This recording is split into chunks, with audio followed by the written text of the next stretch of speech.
For more than a century, Western Canadian resources had only one way out: south. If grain from the prairies wanted to reach Europe, it went through American railways. If minerals headed for global markets, they passed through American ports. If energy moved offshore, it touched American infrastructure first. This was never about geography. It was about control. The United States didn't just sit next to Canada's trade routes. It owned the bottlenecks. Every transfer point meant fees. Every port meant scheduling power. Every railway meant leverage. Canadian exporters paid for access to infrastructure they didn't control, couldn't prioritize, and could never fully trust. That system worked until it became a weapon. When Washington began threatening Canadian sovereignty and trade access, Ottawa didn't respond with tariffs. It responded with something far more dangerous to American interests: an exit strategy. In late 2025, Canada announced the full strategic revival of a route most analysts had written off as irrelevant: the Hudson Bay Railway. Not as a regional project, not as a northern development initiative, but as a new continental trade corridor. A corridor that runs north instead of south. A corridor that reaches Europe directly. A corridor that bypasses the United States entirely. This was not maintenance. It was a declaration.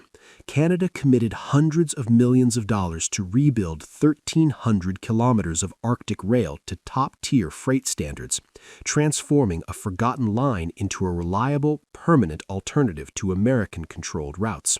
The shock wasn't the money. The shock was the implication. Once Canadian exporters have a viable option that doesn't touch American soil, the United States loses something it has quietly relied on for generations: mandatory dependence. This is why the Hudson Bay Railway matters. Not because it exists, but because once it works, America can't stop it. There are no tariffs to retaliate against, no court cases to file, no trade rules to invoke. Canada isn't blocking U.S. trade. It's simply choosing not to need it, and that changes everything. For most of modern history, Western Canada did not control its own path to global markets. Grain from Saskatchewan moved south before it could go east. Minerals from Manitoba crossed the border before reaching the ocean. Even exports destined for Europe often traveled through American ports because that's where the capacity and control was concentrated. This wasn't accidental. It was infrastructure by design. Railways, terminals, storage facilities, and ports were built to funnel Canadian output through the United States. American companies set the schedules. American ports decided priorities. American logistics firms collected fees at every stage. Canada produced, America moved. And because there were no credible alternatives, Canadian exporters accepted higher costs, longer routes, and reduced bargaining power as the price of access. The one exception, the Hudson Bay Railway, was always treated as a joke.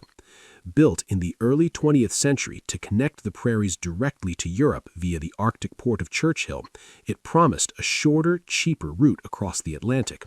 In theory, it would break American dominance. In reality, it failed.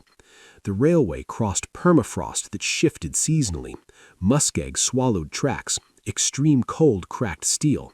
Floods wiped out entire sections. The shipping season was short. The port lacked modern capacity. Maintenance costs were relentless. By the late 20th century, the federal government had given up. The railway and port were sold to a private American company for $1. Not 1 million, one. That sale was an admission. The line was considered commercially worthless. Investment dried up. Maintenance was deferred. When severe flooding destroyed the track in 2017, operations collapsed. The line was abandoned. Churchill was cut off from surface transportation entirely. Most observers assumed that was the end of the story. What no one anticipated was that the global balance of power would shift and that a railway once dismissed as a failure would become strategically indispensable. Because dependence only feels stable until it becomes leverage, and once leverage is weaponized, alternatives stop being optional. For 90 years, the Hudson Bay Railway was not misunderstood. It was genuinely broken. Built in the 1920s and 30s, the line was forced across some of the most hostile terrain in North America.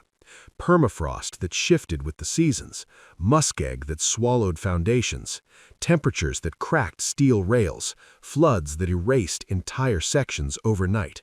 This was not a railway that degraded slowly. It failed repeatedly, visibly, and expensively. Maintenance was constant and reactive. Crews fixed what had already collapsed, only to watch the next section fail months later. Every repair cost more than the last, and none solved the underlying problem. Traditional rail engineering does not work on unstable Arctic ground. The shipping season made matters worse. Hudson Bay was navigable for only a few months each year.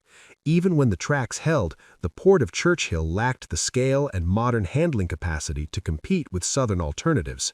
Prairie farmers could move grain faster through established American routes, even if it cost more, because reliability mattered more than distance. By the 1990s, the federal government stopped pretending the line had a future. The sale of the railway and port to a private American firm for $1 was not symbolic generosity, it was abandonment. The new owners invested as little as possible. Deferred maintenance became standard practice. The railway existed on paper, not as a strategic asset. When catastrophic flooding washed out the line in 2017, operations ceased almost entirely. Churchill was cut off. The railway sat unusable for over a year. At that point, the verdict seemed final. The Hudson Bay Railway was not a sleeping asset. It was a historical mistake. When a consortium of indigenous communities in northern Manitoba towns acquired the line in 2018, most analysts treated it as a political gesture rather than an economic decision. Indigenous ownership of a dead railway, symbolic reconciliation, not commercial revival. The assumption was simple. The problems were structural, permanent, and unsolvable. They were wrong. What changed was not the terrain. What changed was the technology and the strategic environment that finally made solving those problems worth the cost. Railways are not all equal. In North America, freight rail is classified by track quality, load capacity, and operational reliability. Class 1 is the highest standard: heavy freight, high efficiency, and predictable performance at industrial scale. For decades, the Hudson Bay Railway was nowhere near that level. Weight limits restricted what could move, speeds were capped. Unit trains, the backbone of modern bulk transport, were impossible. Serious commercial users could not rely on the line, even if they wanted to. That is what changed in 2025. Canada committed more than $260 million not to patch the railway, but to rebuild it. This was not maintenance, it was reconstruction with a strategic objective: elevate the entire corridor to Class 1 standards. The upgrades addressed the problems that had defeated the line for 90 years. New roadbeds were engineered to stabilize track over permafrost. Modern rail and ties were installed to handle heavy loads. Bridges and culverts were rebuilt to withstand flooding and seasonal shifts. But the real transformation came from systems that did not exist when the railway was first built. Ground-penetrating radar mapped subsurface instability. LiDAR created precise three-dimensional models of track geometry. Drones conducted continuous inspections. Sensors monitored ground movement in real time. Artificial intelligence analyzed the data to predict failures before they occurred.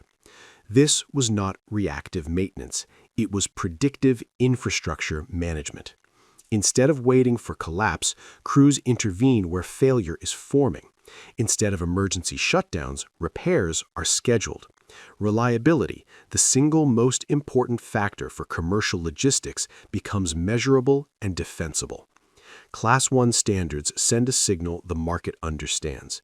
This railway is permanent. This corridor is investable. This route will not disappear after the next flood. For exporters making long-term decisions about grain contracts, fertilizer shipments, mineral supply chains, and energy infrastructure, that signal matters more than rhetoric. The Hudson Bay Railway was no longer a liability. It was becoming something far more dangerous to American dominance: a credible alternative. A Class 1 railway to the Arctic is not an abstract achievement. It matters only if it moves the kind of cargo that reshapes balance sheets. The first is grain. Saskatchewan and Manitoba produce vast volumes of wheat, canola, and specialty crops, most of which have historically flowed through Vancouver or American ports. Churchill offers a shorter distance to European markets. With a rebuilt railway, unit trains carrying thousands of tons can now reach the port efficiently. With expanded handling capacity and icebreaker support extending the shipping season, exports through Hudson Bay can scale into the millions of tons annually. Every one of those tons represents revenue no longer paid to American railways, ports, and logistics firms. The second is potash. Canada, and particularly Saskatchewan, dominates global potash production. Nearly all of it is exported. For decades, much of that material moved through American-controlled networks. Heavy potash loads require robust rail infrastructure, something the Hudson Bay Railway could not previously support. Now it can. Agreements are already in place to route fertilizer shipments through Churchill. Class 1 standards mean dense bulk cargo can move north efficiently. Each shipment that bypasses American infrastructure erodes a fee stream that had been treated as permanent. The third is critical minerals. Northern Manitoba, Saskatchewan, Ontario, and Quebec hold substantial deposits of nickel, lithium, cobalt, and rare earth elements. Historically, these resources faced a bottleneck. Extraction was possible, but transport to market was prohibitively expensive without routing through the United States. A Class 1 corridor to Churchill changes that calculus. Bulk minerals can move directly to European refineries without passing through American facilities. Storage capacity for critical minerals is already operating at the port, and exports to Europe have occurred for multiple seasons. The fourth is energy. Proposals tied to the Port of Churchill envision an Arctic energy corridor. Whether liquefied natural gas, hydrogen in ammonia form, or infrastructure materials for transmission systems, heavy equipment and oversized components require reliable rail. With Class 1 capability, those projects move from speculative to feasible. If Western Canadian energy reaches overseas markets through Hudson Bay, it does so without American export terminals, American regulatory choke points, or American pricing leverage. The fifth is Arctic resupply. Churchill functions as the logistics hub for northern communities. Construction equipment, fuel, and food move through the port to reach the Arctic. Improved rail capacity reduces costs, improves reliability, and strengthens Canada's presence in its northern territories. Add these flows together, and the picture becomes clear. Tens of millions of tons annually moving through Canadian-controlled infrastructure. Cargo that once generated American fees now bypassing the United States entirely. This is not the loss of every shipment, it is the loss of exclusivity. And exclusivity was where the money and the leverage lived. There is a reason the United States has no effective response to this shift. This is not retaliation, it is not a tariff, it is not a violation of trade agreements. Canada is not blocking American access to markets. It is simply choosing to route Canadian products through Canadian infrastructure. There is no tribunal for that, no sanction regime, no legal mechanism to force a sovereign country to remain dependent. For decades, Western Canadian exporters had no real choice. If they wanted to reach global markets at scale, they used American routes. That dependence created quiet leverage that became visible only when it was threatened. Once an alternative exists, leverage evaporates. Producers do not switch routes because of politics. They switch because the economics work. And once companies integrate a new corridor into long-term logistics planning, they do not return to higher-cost systems simply because discounts are offered. American logistics firms in border states are already doing the math. Grain volumes that once flowed south, minerals that once passed through American facilities, fees that accumulated year after year, treated as guaranteed. Those flows are no longer guaranteed. What makes this moment strategic is not the railway itself, but the precedent it sets. Canada has demonstrated that American infrastructure is not indispensable. That assumption underpinned a century of influence. Other countries are watching. If Canada can invest its way out of dependence, others can too. The lesson is not about railways, it is about optionality, the power that comes from choosing routes based on efficiency instead of necessity. The Hudson Bay Railway was dismissed as a failure for 90 years because no one believed it was worth fixing. It turns out it was worth fixing, precisely because it removes the need to ask permission. When pressure was applied, Canada did not bend. It built north. And the trade Washington assumed was locked in place is now quietly finding another way out.